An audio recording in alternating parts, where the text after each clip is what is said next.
जैसा कि आप बता रही हैं कि कल्ट है, शीला दीक्षित एक लेगेसी है, तो शीला दीक्षित पे जो आरोप लगा है उसको आप नहीं भूल पा रहे हैं और कांग्रेस भूल गई, ऐसा तो नहीं? नहीं भूल नहीं पाए क्या, क्योंकि वो लोगों की स्मृति में है। कभी कभी निकल कर आता, आज ही कोई आया और कहने लगा कि साहब सुना है दिल्ली में जो बसें हैं वो आपकी।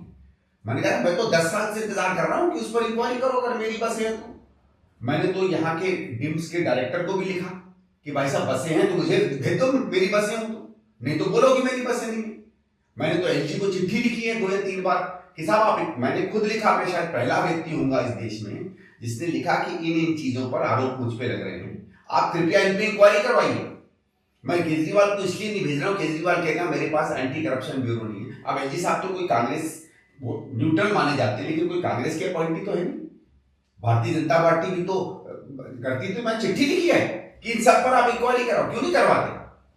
जब ये जो आपको याद होगा 350 पेज का एक इल्जाम लेके घूमते थे जी हाँ, तो एक दिन मेरी विजय कुमार मल्होत्रा जी से कहीं बात हुई, चर्चा, बड़े सम्मानित बीजेपी के नेता, मैडम से भी बहुत अच्छे रिश्ते थे और एक मैं भी उनका सम्मान करता हूँ। तो मुझे बता रहे थे हंसते हुए कि ये जब मुख्यमंत्री बने तो भारतीय जनता पार्टी एक डेलीगेशन लेकर इनके पास गई कि आप शीला दीक्षित जी पे कार्रवाई क्यों नहीं करते, इंक्वायरी क्यों नहीं करते। तो उन्होंने पूरा जो 350 पेज के दस्तावेज थे वो उनके सामने रख दिए कि इतना मेरे पास प्रूफ है। तो कहने लगे, हम उसको बांचने लगे। मालूम क्या था, 350 page paper cutting, Hindustan times की कटिंग, टाइम्स ऑफ इंडिया की कटिंग, इंडियन एक्सप्रेस की कटिंग, कटिंग प्रूफ होता है। मतलब ये आदमी सिरे से झूठ बोल रहा था, दिल्ली की जनता को बेवकूफ बना रहा था। तो जब पेपर कटिंग जिसका सबूत है, वो क्या फिर सबूत है तो क्या कर पाते। हमारा केवल ये है कि एक जो भारत की बड़ी अजीब आदत है वो ये है कि किसी पर इल्जाम गढ़ने में तो हम लोग बहुत आसानी से और हमारी जनता मान लेती है, लेकिन उसका कोई एंड लाइन नहीं है कि अगर सिद्ध कोई चीज नहीं होती है तो वो हमारी स्मृति में बनी रहती है। आप जब इतनी बड़े हस्ती के खानदान से हैं, उमाशंकर दीक्षित जी के नवासे हैं और शीला दीक्षित जो दिल्ली के 15 साल तक चीफ मिनिस्टर रही उनके पुत्र हैं, आप अगर ये बात कह रहे हैं और आपके अंदर ये कसक है कि कांग्रेस ने पिछले कामों को या इन हस्तियों को भुला दिया, ऐसा लग रहा है आपको? भुलाना एक बात होती है, मुझे लगता है डेलिबरेटली अलग किया, और बात इसमें कोई मेरे को अंदर में कोई कसक नहीं है। देखिए हम भी पार्टी के हैं, ठीक है, और अगर पार्टी जीतती है, आपके नाम पे जीते, मेरे नाम पे जीते, अगर हाथ के सिंबल पे वोट पड़ता है तो हम जीतते हैं। पर शीला जी के नाम पे वोट पड़ रहा है, शीला जी का नाम इस्तेमाल करो। भगत जी के नाम पे वोट पड़ता था, भगत जी का नाम इस्तेमाल करो। भाई पार्टी को तो ये करना चाहिए कि चुनाव में उसकी सबसे मजबूती से, किस चीज के स्मरण से, किस चीज के हमले से या किस चीज के डिफेंस से हम सशक्त होते हैं, उसको हमें इस्तेमाल करना चाहिए। किसी के प्रति हमारे नेताओं की या व्यक्तिगत नेताओं की कोई भी द्वेष रही हो, कोई भी लाइक डिसलाइक रही हो, राजनीति में वो जरूरी नहीं होता है, जरूरी होता है पार्टी के लिए क्या चाहिए। संदीप जी, शीला जी के जाने के 5 साल के बाद ये चुनाव आ रहा है और आखिरी दिनों में भी शीला दीक्षित ऐसा महसूस कर रही थी आपकी माता जी कि पार्टी में ढंग से उनको दरकिनार किया जा रहा था, ऐसा भी आपके अंदर कुछ है फीलिंग? शीला जी को दरकिनार किया जा रहा था जी नहीं, उस समय तो मुझे नहीं मालूम क्योंकि वो तो प्रदेश अध्यक्ष थी, और उस समय मुझे लगता है कि हम लोगों ने, क्योंकि वो हम लोग 5 सीटों पे नंबर 2 रहे थे दिल्ली में लोकसभा में, 2 सीटों में ठीक तरीके से हम उतने नहीं लड़ पाए थे, लेकिन हम लोग जो आकलन कर रहे थे कि जो लोकसभा के चुनाव के 1 आध महीने बाद, और ये मैं आपको बताऊंगा कि जो हम लोगों ने सर्वे करवाया था उसमें 34 सीटों पर एक्चुअली हम लोग जीतते हुए दिख रहे थे। अब ये सही गलत मैं नहीं कह रहा हूँ, समय का जो सर्वे आएगा तो हम लोगों को ये लग रहा था कि शीला जी के नेतृत्व में जो 2020 का चुनाव आएगा, कांग्रेस या तो नंबर 1 या नंबर 2 पार्टी बन जाएगी। दुर्भाग्य से वो हमारे बीच नहीं रही, वो चला गया। लेकिन उसके बाद भी जो पिछले अगले 4-5 साल में हमको जो मजबूती हमको मिली थी लोकसभा चुनाव में, जिन मुद्दों पे, जिन विषयों पे, जिस नाम से, उसको हमें जो पकड़ के चलना चाहिए था, और जिस संगठन से, जिन चेहरों के साथ पकड़ के चलना चाहिए था, हमें लगता है वो हमारी बहुत बड़ी कमजोरी होगी कि हम कहीं भी किस तरीके से 2020-21 के बाद, चलो 1-2 साल आप कोविड का मान भी लो, हमें जो पकड़नी चाहिए थी, भाई हमारे नाम की रस्सी ऊपर जा रही थी, हम ही ने उसको नहीं पकड़ा, वो हमारे लिए बहुत कमजोर गया। इसलिए पिछले 3-4 साल में आप माने तो थोड़ा सा पार्टी आवश्यकता से ज्यादा कमजोर हो गई। ऐसा क्यों हो रहा है? तो मैं ये कह रहा हूं, ये स्थिति जो बनी है इसमें कांग्रेस को अपने आप कहीं इसके बीच में अपनी जगह ढूंढनी है।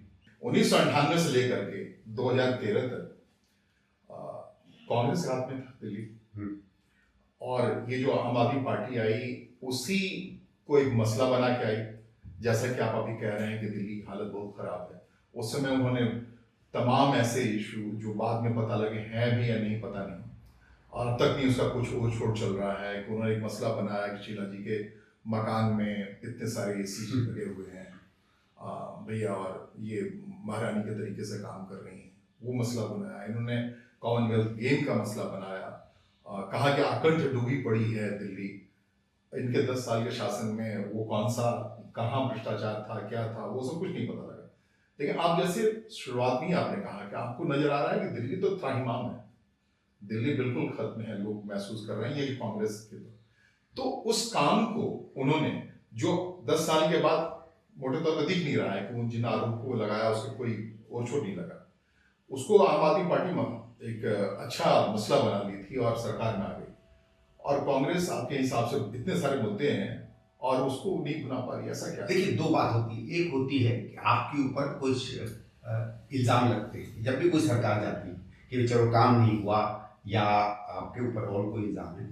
तो दिल्ली में 2011, 12, 13 में क्योंकि एक राष्ट्रीय माहौल बन गया था 2G का, 3G का, उसका सवाल हम पर खड़े किए जा रहे। तो जैसे आपने कहा कि क्योंकि विपक्ष उसमें बहुत आगे था, खासकर केजरीवाल और इंडिया अगेंस्ट करप्शन, हर चीज में उन्होंने कोशिश की कि कांग्रेस के सामने भ्रष्टाचार का सवाल खड़ा करें।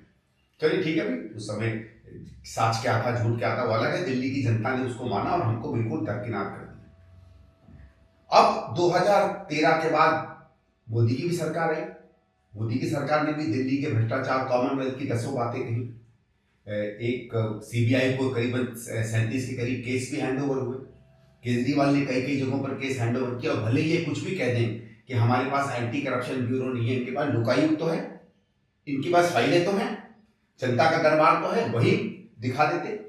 तो 10 साल में इतना मुझे मालूम है इन्होंने पूरे के पूरे गड्ढे खोद डाले, इनको चूहिया भी नहीं मिली। तो ये बात तो स्पष्ट हो गई कि जो ये कह रहे थे मतलब अर्ध सत्य भी नहीं, पूरी तरीके से झूठा था। लेकिन कोई ऑपोजिशन आपको जगह नहीं देगी जब तक आप क्लेम नहीं करेंगे। कांग्रेस ने एक पार्टी के रूप में अपनी वो खोई हुई साख जो है उसको वापस हमने कभी जीतने की कोशिश नहीं की कि भाई हम पे जो कलंक लगा था या हम पे जो काला टीका लगा था उसको तो मिटाना चाहिए था। तो हुआ क्या कि उसको ना मिटाने के चक्कर में उसका वो जरासीम अभी भी लोगों में है, और ये हमें मानना पड़ेगा। 10 लोग अभी इस बात को पूरी तरीके से नहीं मानते हैं कि कांग्रेस या शीला जी पाक साफ है, या मेरे ऊपर जो इल्जाम है या औरों के ऊपर इल्जाम है। शीला जी पे तो चलो छोड़िए, अब शायद कोई उस बात को कहता भी नहीं। तो एक तो हमने वो अपनी जो जगह थी, मौका था एक पब्लिक में जाकर कहने का। और क्या होता है कि जब आपके ऊपर लगाए हुए इल्जामों को आप तोड़ते हैं तो जो इल्जाम लगाता है उसकी क्रेडिबिलिटी पर सबसे पहली दरार पड़ती है, और दरार आपको लगानी है दूसरे के कामकाज पे, तभी आप सरकार को जो है कमजोर करते। बिना दरारों के सरकार कमजोर नहीं होती है।